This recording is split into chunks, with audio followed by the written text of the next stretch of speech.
Hey, welcome back, everybody. We're here for another talk for this week, and I'm with a special guest, Caleb. Most of you think our family has 13 boys and one girl. Actually, I was just realizing I only have one sister and not six sisters because I have five sisters-in-law. But actually, I have a seventh sister.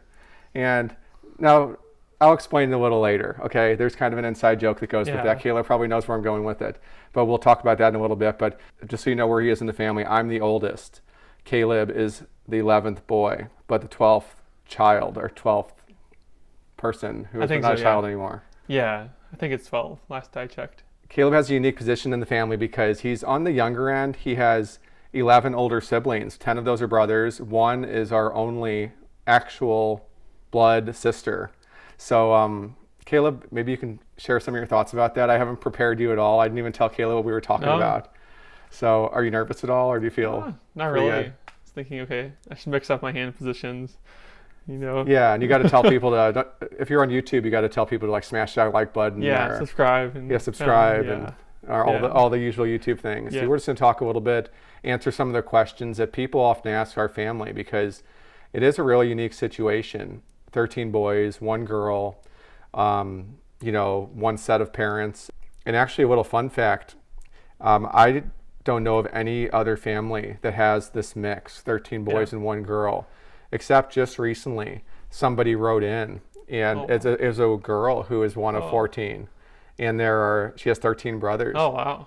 And she's, I think, like 35 or something. She has a big family of her own. Wow. And she said, my whole life I didn't know there was anybody else like this. It's like two bullets hitting each other. I mean, what are the odds? They have a wonderful family, and actually she's been talking with Mary Elizabeth, so she suddenly has a kindred spirit, and it's the first time Mary Elizabeth's ever talked to somebody like that too. Well, from your perspective, and you guys can ask any questions in the comments, by the way. We're going to be doing these every week. We'll be doing a lot of short form videos too on Instagram. Comment below. Yeah, comment below if you want, but no, if you have any questions that we're not covering here about Caleb or anyone in the family. But I have a few questions myself that we're so used to just doing everyday life together that I actually am curious about some things. What has it been like for you just being your whole life having a big family, having all these older siblings? Because for me, it was the opposite, where I can remember when there were only a few of us and it just slowly turned into a big family. Yeah, I don't think there's a lot I could say, but I guess it feels very normal. I'm sure that's something someone would ask is, how does it feel? How does it feel? And I would ask the same thing of someone else, how does it feel to be an only child? I guess I would say you learn a lot. I guess you don't have twins. We don't have any actual twins, but you have, of course, peers going up and down, living similar ages, similar lives. But you learn a lot. I think you knock off a lot of the rough edges.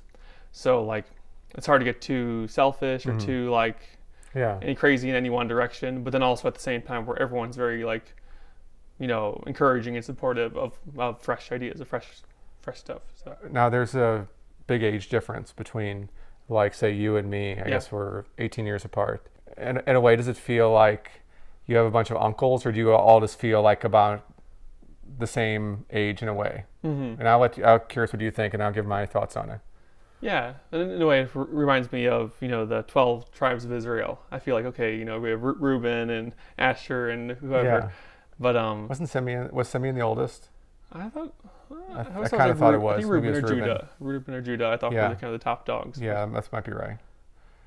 But yeah, that's I think kind of how it is for me, or the movie Seven Brides for Seven Brothers, which is like the ultimate comparison movie we always talk about. I can relate to Adam, who's the oldest son on there, and then sometimes I'll think, so and so, Caleb or David or whoever is the Gideon, where they're all brothers and they grew up in the same atmosphere and the same life in a lot of ways, but there was also some differences too. Yeah, I don't think we had quite as much fighting as they did on there, but not quite as much. Yeah, actually, Mom was just telling me when we were walking earlier that there was a time when you got very angry. Oh yeah, you don't have to even share the whole thing, but sure. We've each, you're probably the most cheerful person in the family, the quickest to laugh, I would say. Yeah, you can oh, go ahead. Sorry. No problem.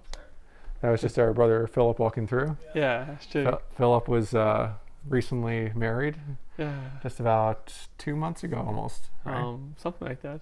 Yeah, let's see, not even 2 months ago. Yeah, not really, like more like a month and a half. It's just we had 3 weddings this year. For those of you who don't follow us on It's kind of a blur. social media, Yeah. but it was July, August, and September, which Mhm. is just crazy. I mean, it was so much fun. Yeah. In fact, I'm looking outside right now, and we still have the lights set up from the reception we did in Yeah. September. Worked out really well. Yeah, That's really good. special day. We barely even absorbed it or looked through pictures or anything. Yeah, really.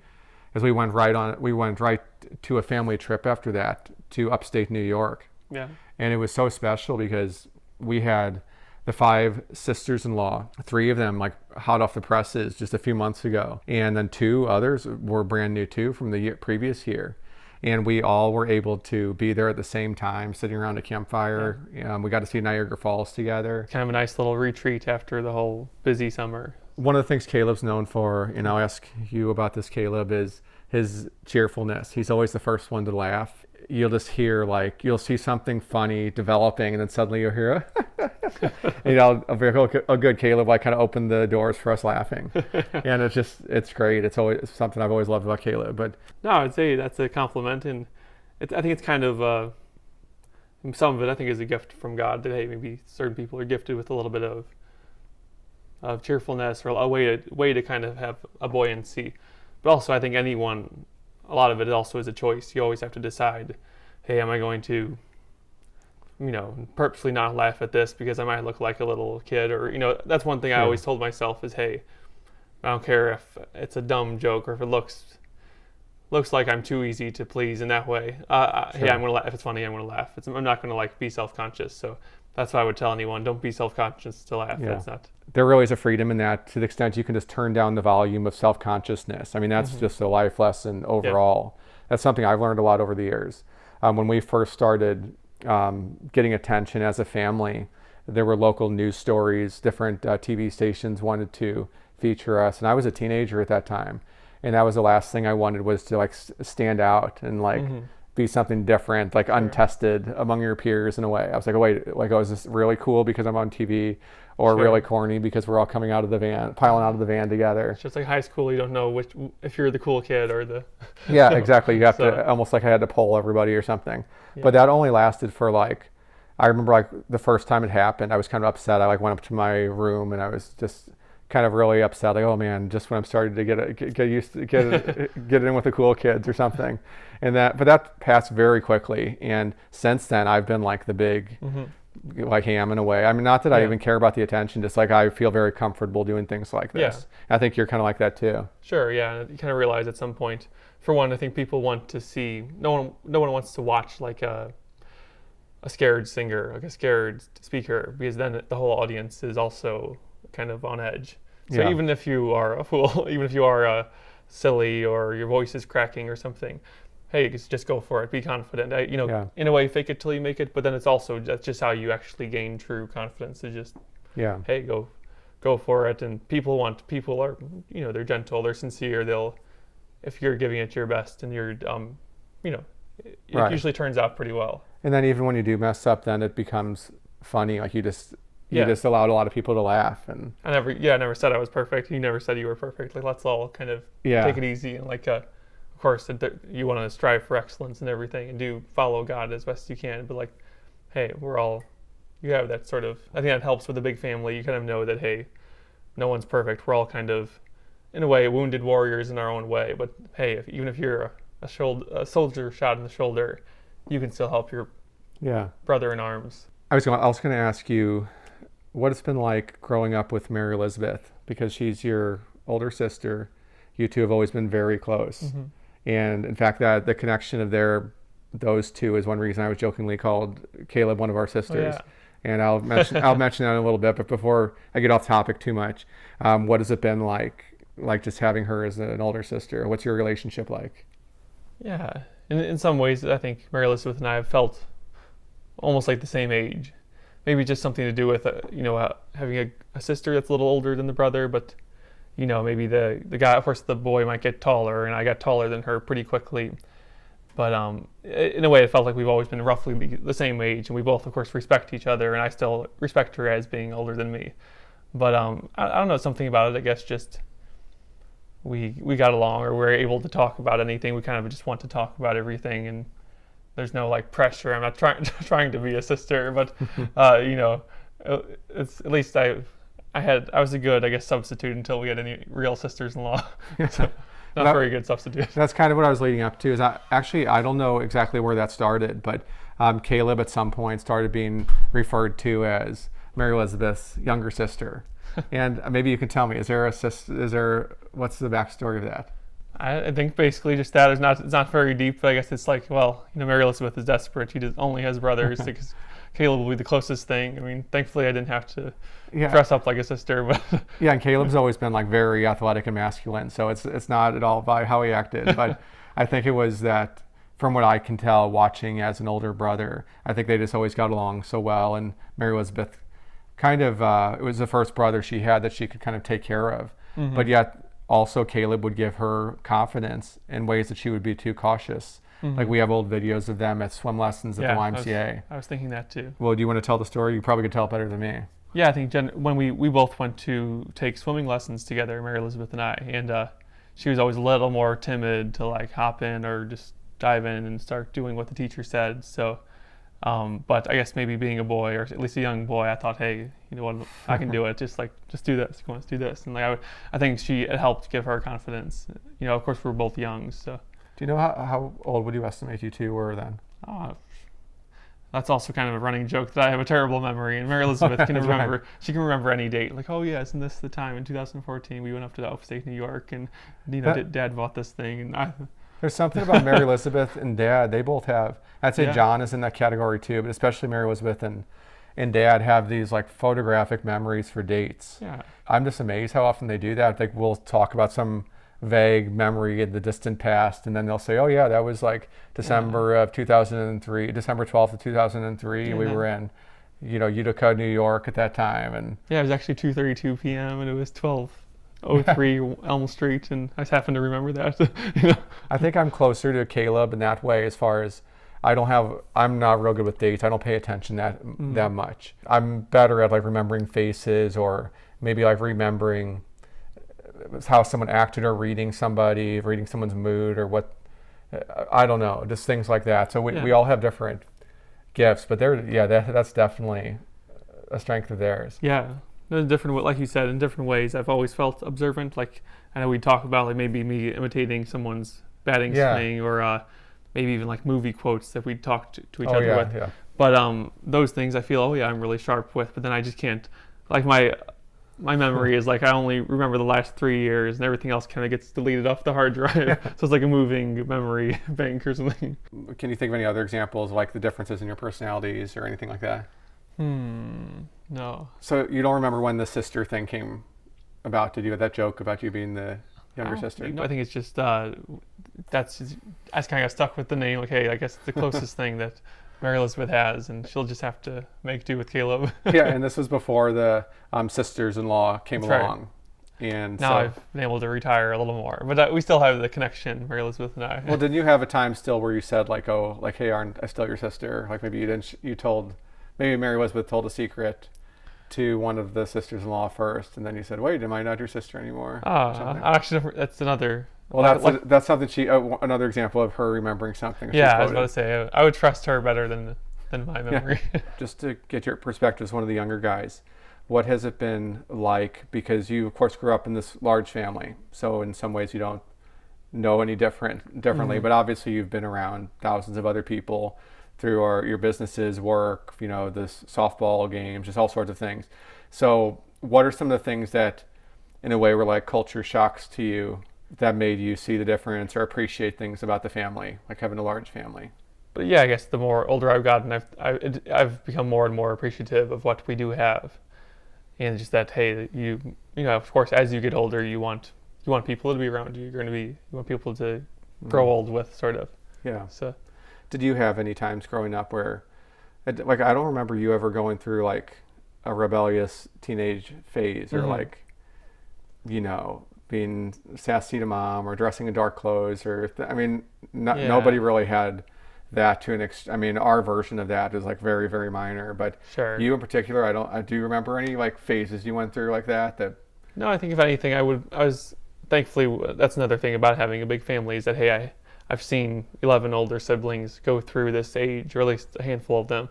So I can see, okay, hey, I'll try not to do that. I'll try not, like, he didn't need to do that. I'll try to fix that, and oh, this is what I can learn. Yeah. So yeah, if anything, I think I was a little more aware, just that, hey, that seems pretty dumb. Like, to get to get too self-conscious, to get like, hey, I'm 13 years old, I have pimples, and I'm a little chubby. Hey, that's okay. I know it'll pass. Like, pimples will fade, and like I saw it a little bit more maturely. Like, hey, this is just something we all have to go through. Yeah, because you saw a lot of other brothers that you probably noticed, like, oh, that guy's suddenly got taller, or suddenly his voice changed, or whatever, and you probably had some confidence that you were going to get through it too. Yeah, it kind of helps when you have other people. You can kind of rest in that. Hey, we're all pretty similar. Even just all of us are all pretty similar. So if they can get through it, I can. If it's not. Yeah. You kind of have a little bit of self-confidence. So. Yeah, I think different ages in a family have different challenges. Like me as the oldest, of course, I didn't have an older brother. I had a wonderful dad. And I think it might have been God's provision that I had a lot of neighborhood kids in our old neighborhood, just all sorts of kids. And it seemed like they were all like 6 months older than me, like a little bit better than me at sports, a little more athletic, especially when I was more of a porker than I was like three. Maybe not, I wasn't like gigantic. Sure, I was someone to push you. Yeah, I wasn't like, I didn't have the same habits and everything. I always loved sports. But anyway, I think those guys helped me. Now, the double-edged sword, though, is that not all of them we didn't have many like committed Christian friends. I mean, some were. I mean, there were definitely solid families. But some of the people I would spend time with would be a bad influence on me too, where I'd like maybe dabble with whatever the rebellious thing was, whether it's like drinking or trying out cigarettes or whatever it is, or things like that. So I kind of like typical teenage stuff in a way. But even my version was like a very kind of a pretty corny version in a way, but because mom and dad gave us such a strong foundation, and it was a good kind of peer pressure in our family, I think, because you always knew you had like your closest friends there at home. So in a way, it didn't matter that much if you like got rejected by somebody, or somebody called you a cornball or made fun of you, or whatever it was. Not that we weren't affected by normal teenage things, but I think it really did help. We had that strong core and that bond that is still here today. Yeah, I think so. I'm sure it's much harder when you are someone on your own, even if you're not a single child, but even if you don't have many good influences, like a good family or church or group of friends, because then you're always kind of trying to read the room, read the wind, and see, oh, am I the corny one? Should I be cool? But like you said, when you have a group, either a family or whoever around you that you can trust, you can kind of rest in that. Like, hey, the people I love and trust, I value their opinion more than what the cool trend is. So because it's so tempting, especially when you're in a vulnerable age and you're not real confident or don't quite know who you are yet. It's funny to see like everybody almost being exactly the same. Like they're maybe at a party, everybody has a drink, everybody looks exactly the same, maybe making the same type of jokes. Sure. And it's like a safe zone. You can't really go too deep, or you might think, oh, someone's going to call me, think I'm corny, and you can't. And we all are susceptible to that. I mean, nobody like completely graduates from that. But I think I did notice that just with you guys and everybody in our family, that just when you do have a strong family, whether it's big or small, you just are so much more confident from an early age. It just helps with every part of life. I think so.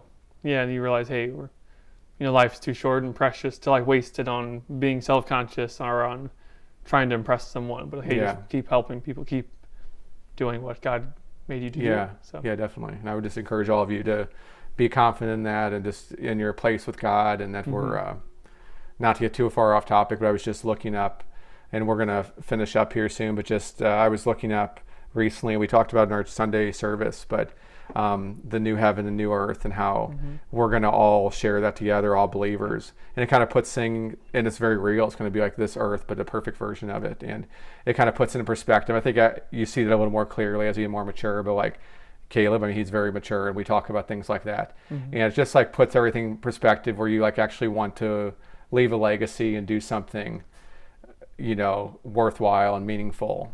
And I think our family, that's what I want to do.